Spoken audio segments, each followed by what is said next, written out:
it's time for another eBay whatever unboxing. Now, if you like research and you like to find out what items are, but the history and all the information you can get about an item, stay tuned. This is going to be a long video because we're going to research this in real time. All right, so a seller listed this in the wrong category, thank God, because when they do that, it's great. And so we got this bracelet here. When the seller lists something in the wrong category, I know one thing. They don't know very much about the item. So they had a $20 opening bid, make an offer. And I made an offer for $15 and the seller accepted. And I was like, what? Now, mind you, this isn't the most expensive thing you'll ever see. And $15 is actually a real bargain, though. And so when I saw it, I was like, oh, my God. It's a Victorian revival piece. And what the heck is a Victorian revival piece? We'll get there. Okay, so stay tuned. If you like to learn about things, stay. This is going to be long. All right, so what I liked about it was the book chain style. Now, this isn't real gold, I can assure you. I wish it were, but it's not. Let me just, oops. It's really, look at that. It's just like, it's slinky. All right, so we got a shell, hand-carved shell cameo in the center. Now, when I look at the cameo, generally, it's not a foolproof way of checking, but when you look at a cameo, you look at the type of hairstyle. You look if it's on a brooch or a pendant. You look at the type of frame, the type of closure.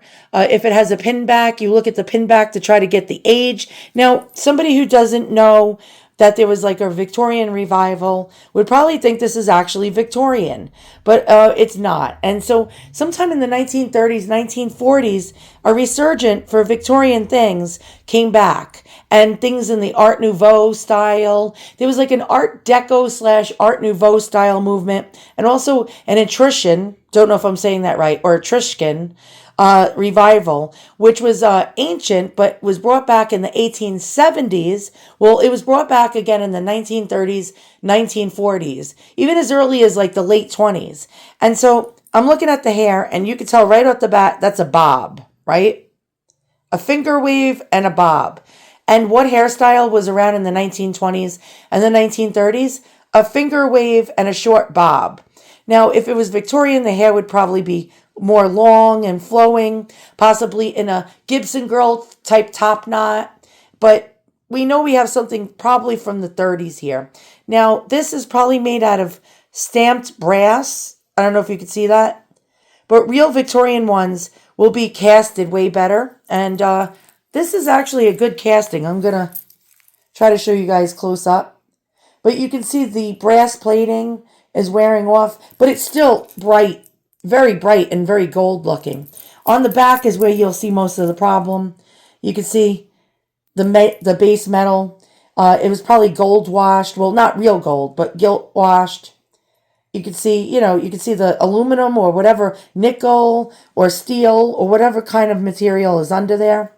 But this is a big, chunky bracelet. As you can see here, look at the chunkiness of this bracelet. I'm going to put it actually on my hand mannequin. Let's take a look. And as you can see, well, this is a way slender hand and arm than I have. That's a nice size. Let me just lift up my camera.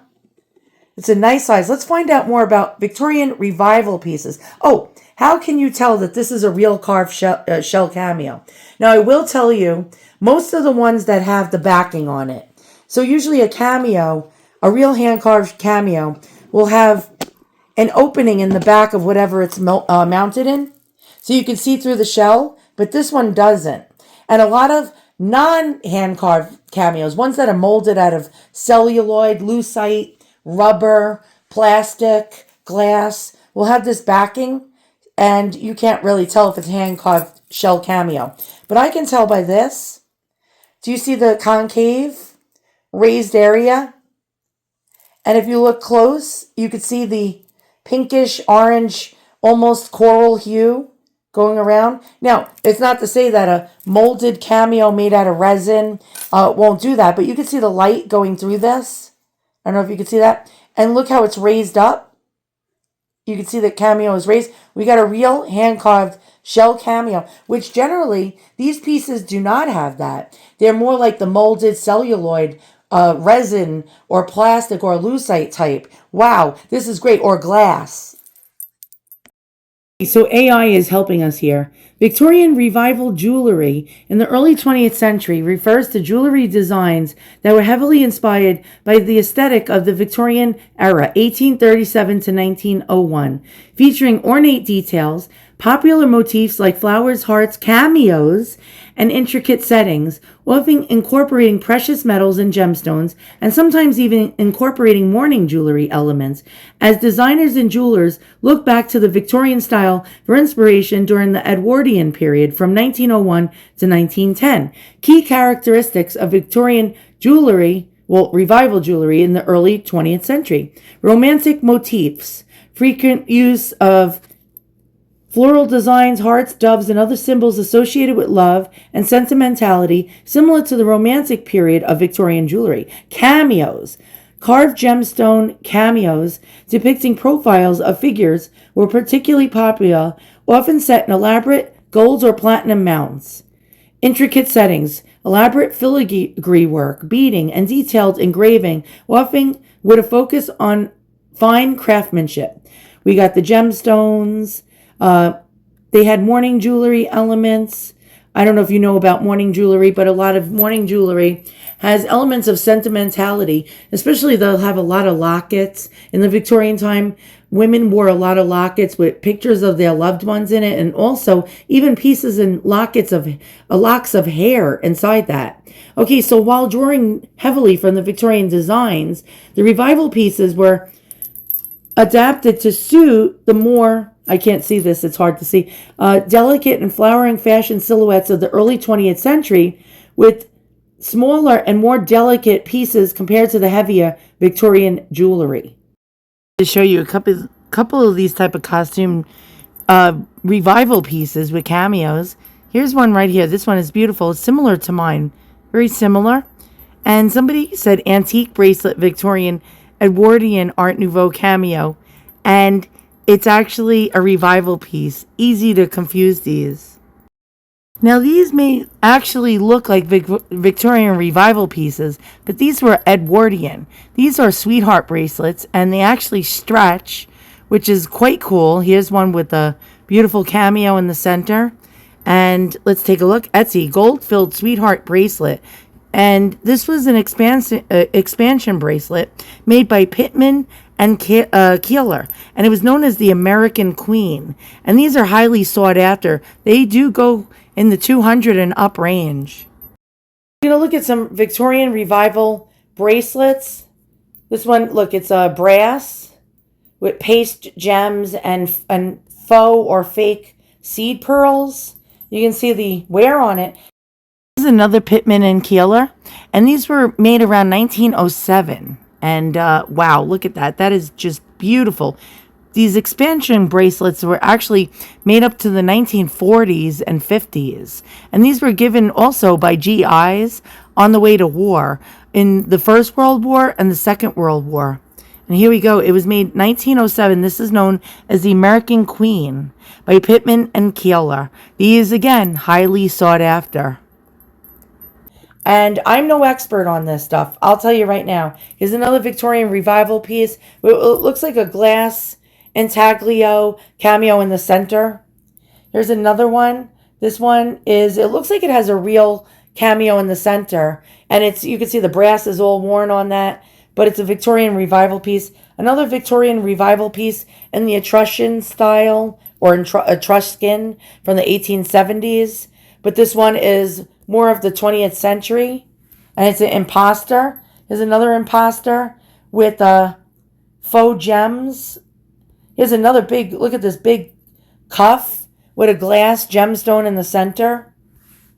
They had some beautiful, beautiful pieces. You could tell right off the bat that this fold-over clasp is telling us that it's not a revival piece. In the Victorian era, they didn't really use these fold-over clasps. I don't even think they were invented yet. You get these big cuff bracelets with a celluloid cameo in the center. Let's continue to go. Here's another one. This one looks Victorian, but it's not. And it's a celluloid cameo in the center which is an early form of plastic. Here's another big chunky one with a glass cameo in the center. Really quite beautiful with faux gems going around it. And these pieces, they can be very pricey. Real ones, of course, are going to be more money, especially with precious metal, if it's real gold. Here's another revival piece, only $30. And it looks like it has little button tops on it. We have a fold-over clasp, so you know it's not Victorian. Very easy. That's an easy giveaway. There we go. Here's another Victorian revival bangle. Some of them do command high prices. Some of them command low prices, and they're highly affordable. I'm trying to, it's very hard to maneuver through this. Here we go, another Victorian revival piece. How do we know? That's a fold-over clasp. Here's another Victorian revival piece with a celluloid cameo. This is a beautiful one. This has goldstone in the center, which is like a non-precious hard stone, which has little speckles of gold in it. Now, on a site such as First Dibs, or First Fibs as I call it, people will pay top dollar on that site. And look at this festoon necklace. Some of them, these big festoon necklaces from the 30s, go for big bucks, as you can see here, 800 doll hairs. All right, so I wanted to show you some of the glass ones that you'll see. And here we go. This is a brooch. This one's a big pendant. You'll see them hanging from long, skinny necklaces. Here's another one. Here's another brooch. I wanted to also show you celluloid ones. And the prices vary on these. They're from as low as $10 to $200-300, depending on, I guess, the maker and the style of it.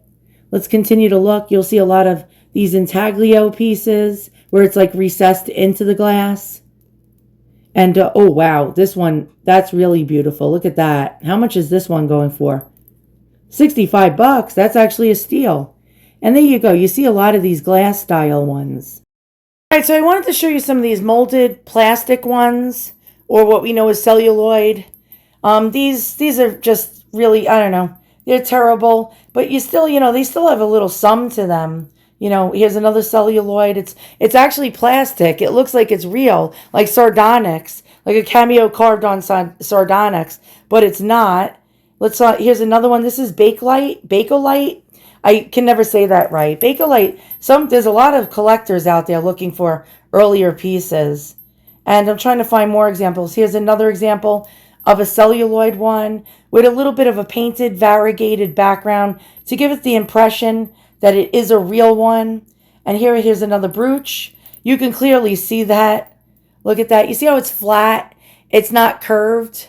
$24. A real shell cameo will have a curve in it. Here we go. Here's some more pieces. And, yep. So now you're getting, you're getting an idea about these plasticky ones. I'm trying to like roll this down to see the price. $98 on that one. We have $76 on this one. Brass and molded like celluloid. $76. Some of the prices on these are really high. Some are low. Here's a celluloid one. It's actually a plastic necklace, including the links. It's an early form of plastic. That's what celluloid was. And selling for $90. Here's a $65 celluloid cameo. Here's another one in a beautiful, beautiful red color. You can see the molding in it. And you can get one for as easy as $55. Okay, so I think what I got here was a bargain. Although it's not precious metal, it is not from the Victorian era. I really think this is chunky. It's really large. Look at the size of this. And it's beautiful. And I like the fact that it's not a celluloid cameo. It is a real cameo, as you can see here. Hand carved. And to me, that's like a precious gem. And this is really lovely. 15 doll hairs. What would I sell it if I had an Etsy shop? Not on eBay. You really can't command high prices on eBay. Everybody and their mother expects at least 50 to 70% off the retail value or price that these are worth. And I would sell it for between $195 to $250 if I had an Etsy shop. It would sit there for 6 months, a year, even 2 years. But eventually a buyer would definitely come along and be interested. The dead giveaway for me that this wasn't a real Victorian piece was the hair bob. We have that short hair. Let's zoom in to try to get a better view of this cameo. If I can keep my hand steady. You can clearly see like an Art Deco type of hairstyle, 20s, 30s, even as late as the 40s, don't know for sure. But since we have this fold over clasp, sometimes they'll even have the costume jewelry maker's name or patent or whatever stamped into the clasp. But once I saw this was a rollover, basically like a rollover clasp where it shuts like that, and it's not a tongue and groove, I was like, yeah, definitely not Victorian, but it's still got value. It's costume jewelry. If this was real gold, this would be, oh my God, at least $1,500 to $3,000, I'm guessing. And I love the book chain. The book chain design from the Victorian era was beautiful. They even had pieces that were stamped with designs in it. So thanks for watching. I hope you all learned something. I am not an expert in costume jewelry or jewelry, but I learn as I go along, just like you did along with me.